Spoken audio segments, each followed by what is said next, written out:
আসসালামু আলাইকুম, আশা করি সবাই ভালো আছেন। আজকে আমি আপনাদের জন্য নিয়ে আসলাম রিম্যাক্স 30,000 এর একটি পাওয়ার ব্যাংক। এর পাওয়ার ব্যাংকটি মডেল হচ্ছে রিম্যাক্স RPP 659।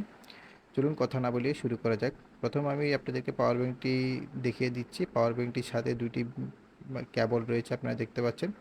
এই দুটি কেবলের মধ্যে একটি হচ্ছে আইফোনের জন্য, আরেকটি হচ্ছে টাইপ সি কেবল, এবং এটিতে একটা এলইডি ডিসপ্লে আছে। সেই সাথে পাওয়ার ব্যাংকটির সাথে একটা ইউজার ম্যানুয়াল এবং একটি ওয়ারেন্টি কার্ড দিয়ে দেওয়া হয়েছে। যদিও ওয়ারেন্টি কার্ডটা আমাদের দেশে এখন পর্যন্ত রিম্যাক্সের অফিসিয়াল ওয়ারেন্টিটা আসেনি, আর সাথে ইউজার ম্যানুয়াল আছে।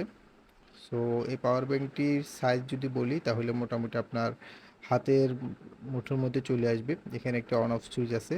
সো এই অন অফ সুইচটি আপনার অন করে আপনার আউটপুটটা পেতে পারেন। এটা অটোমেটিক, এটা যখন আপনি মোবাইলে লাগাবেন তখন অটোমেটিক এটা অন হয়ে যায়, এবং কত পার্সেন্ট চার্জ আছে এটা কিন্তু আপনি এলইডি ডিসপ্লের মাধ্যমে দেখতে পাচ্ছেন।